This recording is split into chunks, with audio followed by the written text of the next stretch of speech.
Está encerrada a Deputado sessão. Marcos Pereira, primeiro vice-presidente da Câmara dos Deputados, termina esta sessão em que foi concluída a votação da proposta de emenda à Constituição número 18 de 2020, que trata do adiamento das eleições municipais deste ano. Agora, no segundo turno, foram 407 votos sim, 70 não.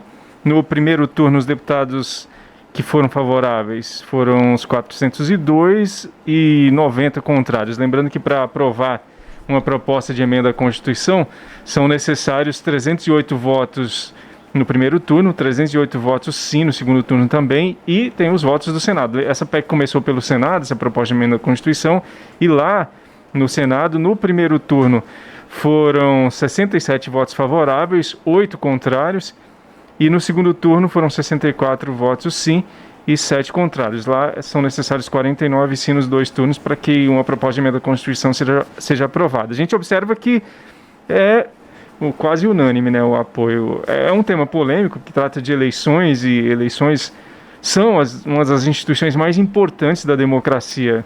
Então, toda vez que há alguma modificação nesse sistema, ou nas datas, enfim, qualquer regra eleitoral sempre gera um pouco mais de debate, mas nessa questão específica do momento que o Brasil vive por causa da pandemia do coronavírus, os deputados e senadores concordaram em adiar essa votação, aliás, as eleições para os dias 15 e 29 de novembro, respectivamente. O dia 15 é primeiro turno, dia 29 segundo turno. O que estava previsto inicialmente era que as eleições fossem no dia 4 de outubro no primeiro turno e 25 de outubro no segundo turno.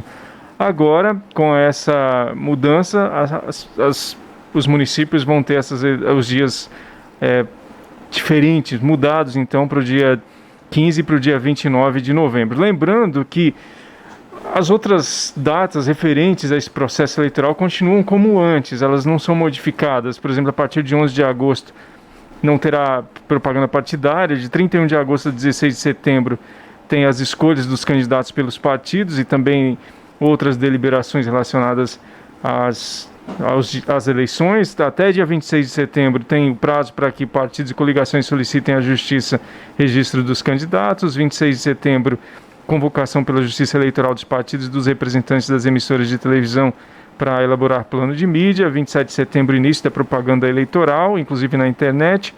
9 de outubro, início da propaganda eleitoral gratuita no rádio e na televisão, relativa ao primeiro turno.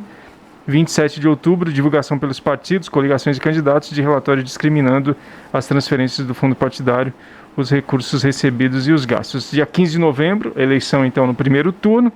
29 de novembro, eleição no segundo turno. Até 15 de dezembro, o encaminhamento à Justiça Eleitoral das prestações de contas dos candidatos e dos partidos. E até 18 de dezembro, diplomação dos candidatos eleitos.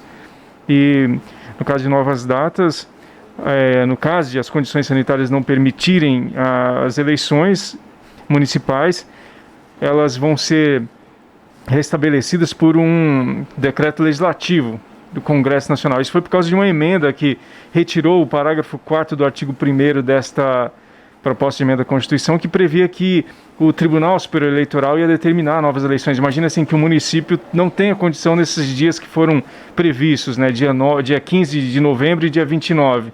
E aí haja a necessidade de uma nova prorrogação, às vezes no município e no estado.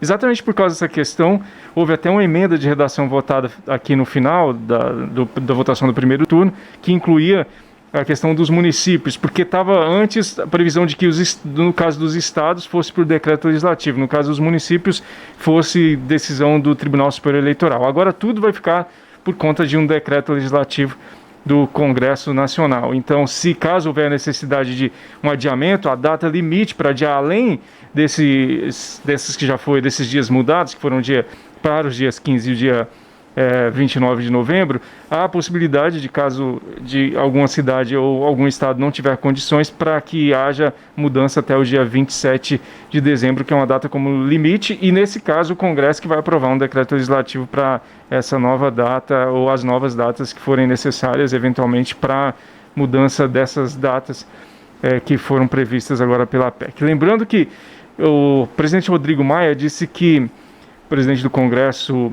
Davi Alcolumbre, vai já amanhã mesmo, já vai convocar uma sessão para a promulgação dessa PEC para amanhã de manhã. Então, por ser uma questão urgente, provavelmente já vai ser mesmo promulgada amanhã e aí já vai ficar, portanto, definitiva essa nova data, já vai ficar como integrante da Constituição, como emenda constitucional, essa nova data, exatamente por causa da questão do coronavírus. Então fica assim, dia 15 de novembro, primeiro turno, dia 29 de novembro, segundo turno, nas cidades que eventualmente houver a necessidade.